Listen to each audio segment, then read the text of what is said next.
accepting conditions for what they are is a really important skill to develop. It's anchored in the present, right now, what's going on right in front of my face.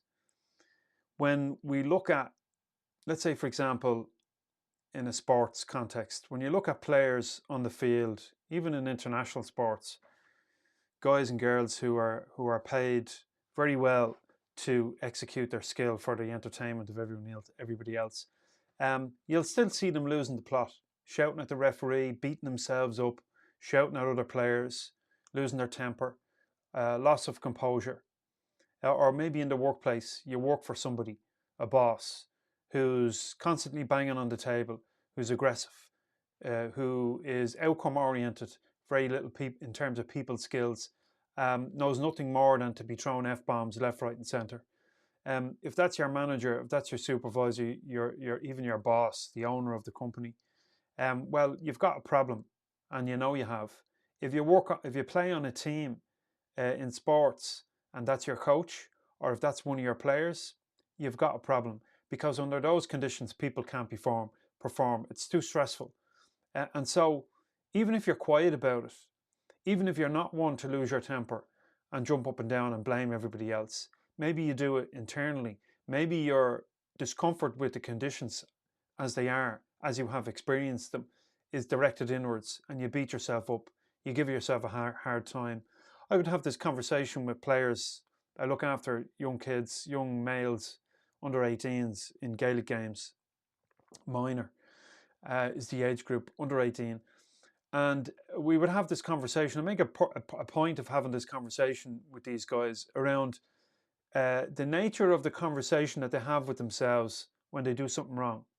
And so whether you're directing your frustration or your aggression or your disappointment or whatever it is out here into the world and on other people, or whether you're directing it in here on yourself and beating yourself up, it's still, regardless of which direction, it represents an unwillingness to accept conditions for what they are. Now, when I say that, that might rise in some people, the insistence that, God damn it, if I don't fight against this thing, I'll never change it. And I get that, but best of luck with it, because you're never going to solve it. And this is something I have to constantly remind myself of, because I'm not immune to it. Driving along and then losing it with someone on the road, or getting irritated and annoyed because the dishwasher is loaded improperly as I define it, right? So it happens to us all. Um, it's fundamental to our dissatisfaction with life and our inability to perform to our capacity.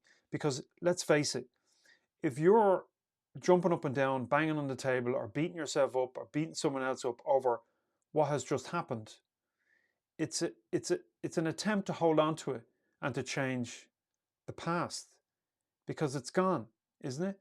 The event that just occurred, your experience, has passed. So when you know this and you reflect on it, perhaps you can see how crazy it is, how insane it is, because there's no amount of banging on the table is going to change it.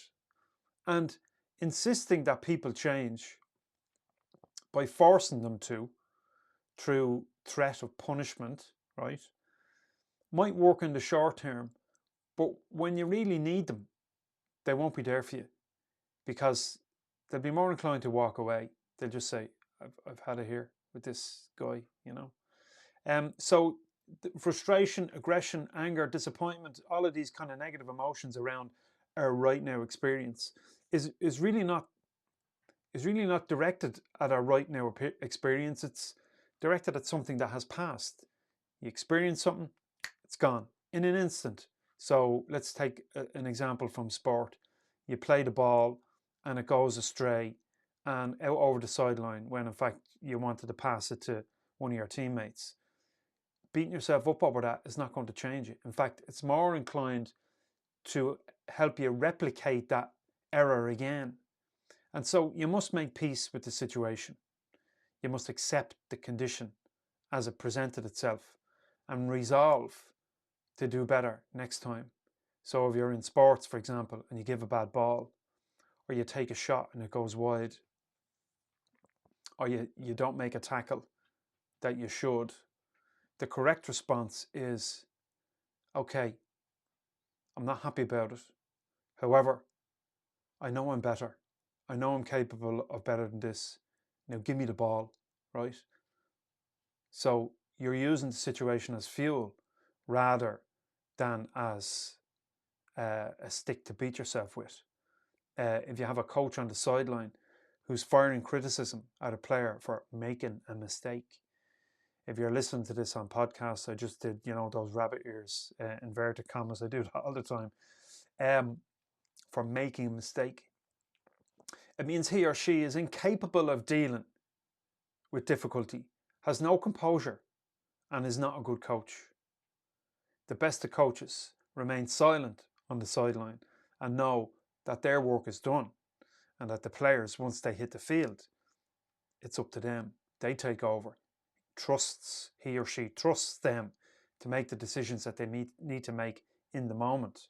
It's the same in business and in the workplace. If you're a manager and you're uptight and you're nervous and you're anxious and you're aggressive and you're micromanaging your people, best of luck with that. You're going nowhere fast. You might be able to control people in the short term, but they'll just leave. And that mightn't be a problem for you, Asher. I'll just hire more. But that costs you money and costs you time and training and all the rest of it, right? So don't be an idiot. If you have a problem with maintaining composure, you have work to do, right? Accepting conditions for what they are. This is a really important skill to develop within yourself. It's knowing that the moment that the error happened, the instant that it occurred, is gone. And the only way to make sure that it doesn't recur is to focus on the positive, go mining for the good and milk that rather than beating the drum of what just happened, okay? This is a skill that acceptance and commitment therapy insists is a core competency of psychological flexibility, is how they refer to it. Stephen C. Hayes founded this idea, this therapeutic intervention. It's not only in therapy that it's applied, it's found its way into all walks of life, into sport and into business and into work and you name it. It's a one-to-one intervention where a professional, trained professional works with the individual to help them cope, help them develop the skills of coping, to deal with shit when it hits and not lose the plot. It builds resilience, it builds coping mechanisms. I'll name them for you here. I have them listed in the article today. At its core, ACT is grounded in 6 core competencies or processes. The first one being acceptance, as I mentioned, embracing the moment, embracing the situation, embracing the suck of the situation, and recognizing that these thoughts that I'm thinking are mine, but I don't have to repeat them over and over again. It's a willingness to let the situation go and not grab on tight to it. Accepting conditions for what they are. Another component is cognitive diffusion, D-E-F-U-S-I-O-N. Diffusion, not diffusion, diffusion, as in the diffusing of something. This is diffusion. This is a